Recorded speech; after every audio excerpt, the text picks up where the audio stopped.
Okay বন্ধুসকল, তেনেহ'লে আহি পালোহি আমি লামডিং ষ্টেচনত, লামডিং জংচন।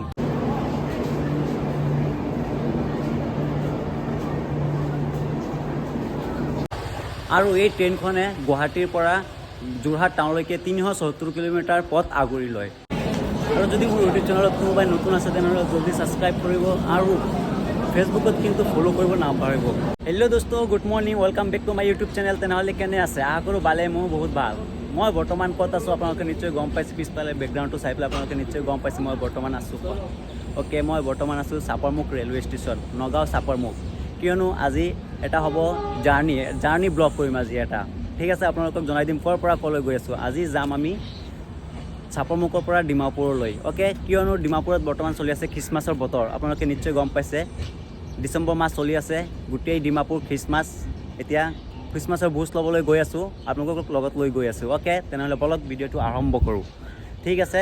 তেনেহ'লে আজি মই ক'ৰ পৰা ক'লৈ যাম আপোনালোকে নিশ্চয় জনাই দিম আৰু কিহেৰে যাম। অ'কে, মই গৈ আছোঁ Janshatabdi express. Janshatabdi express train number হ'ল 12607। ট্ৰেইনখন আহে আপোনাৰ গুৱাহাটীৰ পৰা একেবাৰে যাব আপোনাৰ আৰু যোৰহাট টাউনলৈ। যোৰহাট টাউনলৈ ট্ৰেইনখন যোৱাৰ সময় প্ৰায় লাগি যায় 6 ঘণ্টা 50 মিনিট। 6 ঘণ্টা 50 মিনিটৰ ভিতৰত মাত্ৰ 11টা ষ্টপ আছে। 11টা ষ্টপৰ ভিতৰত প্ৰথম ষ্টপৰ পৰা আমি সেয়া ষ্টপটো আপোনালোকক জনাই দিম। একেবাৰে ডিমাপুৰৰ পৰা ষ্টপ যিটো আৰম্ভ হ'ব। তেনেহ'লে গুৱাহাটীৰ পৰা আমি কৈছোঁ, গুৱাহাটীৰ পৰা প্ৰথম আহিব চাপৰমুখ, চাপৰমুখৰ পৰা হোজাইৰ পৰা লংকাৰ পৰা আপোনাৰ যিটো আছে লামডিঙৰ পৰা ডিপুৰ পৰা ডিমাপুৰ, ডিমাপুৰৰ পৰা বোকাজানৰ পৰা ডাইৰেক্টলি গুচি যাব আপোনাৰ ফৰকাটিং পৰা মৰিয়ানিৰ পৰা আপোনাৰ যোৰহাট টাউন। আৰু এই ট্ৰেইনখনে গুৱাহাটীৰ পৰা যোৰহাট টাউনলৈকে 374 কিলোমিটাৰ পথ আগুৰি লয়। অ'কে, তেনেহ'লে কৈ দিছোঁ ইয়াৰ সুবিধাসমূহ। ই সপ্তাহত মাত্ৰ এদিন মিছ কৰে, দেওবাৰ আপোনালোকে দেওবাৰত কেতিয়াও নাহিব এইটোৰ কাৰণে, ঠিক আছে? এইটো আপোনাৰ চাপৰমুখৰ পৰা টাইমটো হ'ল 7:35 মিনিটত চাপৰমুখৰ ষ্টাৰ্ট হয়, আপোনাৰ প্ৰায় 10:30মান গৈ ডিমাপুৰ পায়গৈ। অ'কে, তেনেহ'লে আৰু আপোনাক জনাই দিছোঁ ইয়াত মাত্ৰ দুটা কোচ আছে। দুটা কোচৰ ভিতৰত আপোনালোকে পাই যাব AC আৰু জেনেৰেল দুটা কোচ, মানে আপোনালোকৰ কণ্ডিশ্যনটো ইমানেই। আৰু আপোনালোকক জনাই দিছোঁ ইয়াৰ ভিতৰত সুবিধা কি আছে মই আপোনালোকক নিশ্চয় জনাই দিম। সুবিধাটো অলপ পিছত আপোনালোকে গম পাব, ভিডিঅ'ত সম্পূৰ্ণকৈ লাগি থাকিব, মই গোটেইকেইটা আপোনালোকক জনাই দিম। তাৰপাছত সময় মাত্ৰ 6 ঘণ্টা 50 মিনিট। ইয়াৰ ডিউৰেশ্যন যিটো সময় আছে 6 ঘণ্টা 50 মিনিট। তাৰ ভিতৰত আমি আপোনালোকক গোটেইকেইটা জনাই দিম। আজিৰ ভিডিঅ' কিন্তু মিছ নকৰিব। আৰু এটা কথা কৈ দিছোঁ, ইয়াৰ গতিবেগ 59.76 কিলোমিটাৰ ইমান। আৰু এটা কথা ভালকৈ শুনি থ'ব আপোনালোকে, ট্ৰেইনটোৰ টিকেট সম্পূৰ্ণকৈ এদিন আগতীয়াকৈ কাটিব লাগে, নহ'লে আপোনালোকে কিন্তু টিকেট নাপায়। সেইকাৰণে এদিন আগতকৈ টিকেটটো কাটি ল'ব। অ'কে, ফাইনেলি বহু সময় অপেক্ষা কৰাৰ পিছত আমাৰ ট্ৰেইনখন আহি পালেহি। সেই যে আমাৰ জনশতাব্দী এক্সপ্ৰেছ স্পেচিয়েল আহি পালেহি জাষ্ট।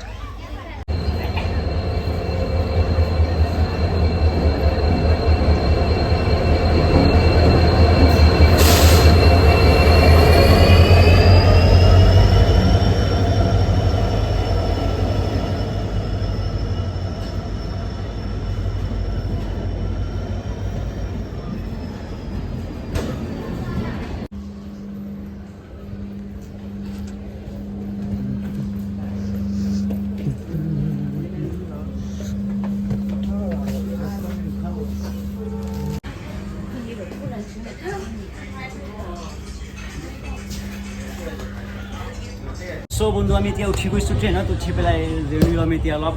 বহুত সময় বাহিৰত বহি আছিলোঁ ৰ'দত, এতিয়া একেবাৰে ৰ'দ নাই, এনে বহি আছোঁ। এতিয়া আৰু পাম নেক্সট ষ্টেচনত, আপোনালোকক দেখুৱাম কি আছে। তেনেহ'লে বলক। আপোনালোকে চাব পাৰিছে নিশ্চয় ছিটখিনি কিমান ধুনীয়া, একেবাৰে ধুনীয়া। ছাৰ্ভিচ কেনেকুৱা আপোনালোকে নিশ্চয় দেখা পাইছে, কেনেকুৱা চাফ চিকুণে আছে ইয়াত, কেনেকুৱা ক্লিয়াৰ, একেবাৰে কোনো অসুবিধা নাই। একেবাৰে ছিট কেইটা চাওক, একেবাৰে কেনেকুৱা কমফৰ্টেবল। অলপ বহি চাওক, আপোনালোকক দেখুৱাওক কেনেকুৱা কমফৰ্টেবল লাগি চাওক। ৱাণ্ডাৰফুল। অ'কে বন্ধুসকল, ৰাতিপুৱা বহুত শীত লাগি আছে, বহুত ঠাণ্ডা লাগি আছে। আপোনালোকে কি কৰিম, আপোনালোকক দেখুৱাম বাহিৰৰ দৃশ্যটো চাব পাৰিছে আপোনালোকে কেনেকুৱা। ৰাতিপুৱা একেবাৰে উঠি পেলাই একেবাৰে সন্মুখত বহি আছোঁ, বহি পেলাই আপোনালোকক দেখুৱাবলৈ আহি গৈছোঁ। ইপিনে নদী, এইটো আমাৰ নদী কি কয়, কপিল নদী নেকি কি কয় নদীখন। তেনেহ'লে এতিয়া আমি গৈ আছোঁ ওকে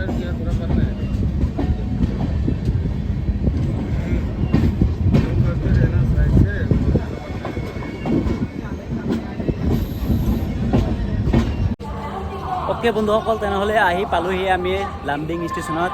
লামডিং জংচং বুলিলে আপোনালোকে নিশ্চয় ক'ব পাৰে জংচংনো কিয়। জংচং হ'ল ইয়াত আমাৰ লামডিং যিটো শিলচৰ আৰু কাছাৰৰ যিটো লাইন একেলগে হৈ আছে, সেইটো একেলগে হোৱাৰ কাৰণে য'ত মানে ৰেলৱে ষ্টেচনত য'ত 2-3টা লাইন একেলগে হৈ আহি পেলাই তাকে জংচং বুলি কোৱা হয়। তেনেহ'লে ফাইনেলি আমি লামডিং জংচনত পালোহি এতিয়া।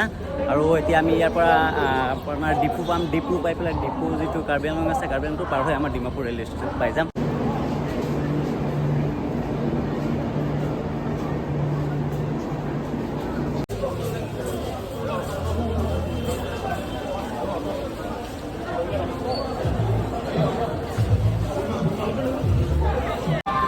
ওকে ফাইনেলি বন্ধুসকল, আমি আহি পালোহি ডিমাপুৰ ৰেলৱে ষ্টেচন। আপোনালোকে দেখা পাইছে, বেকগ্ৰাউণ্ডটো চালে আপোনালোকে ক'ব পাৰে কোনটো ষ্টেচনত বৰ্তমান মই আছোঁ। তাৰপাছত মই আপোনালোকক জনাই দিছোঁ আজি বিন্দাছ ঘূৰা ফুৰা কৰিম। ডিমাপুৰ ষ্টেচনত আহি গ'লোঁ। আৰু আপোনালোকে যদি এই ট্ৰেইনত জনশতাব্দী এক্সপ্ৰেছত যদি কোনোবাই ট্ৰেভেল কৰিছে, যদি কোনোবাই জাৰ্ণি কৰিছে, তেনেহ'লে আপোনালোকে নিশ্চয় কমেণ্টত জনাব।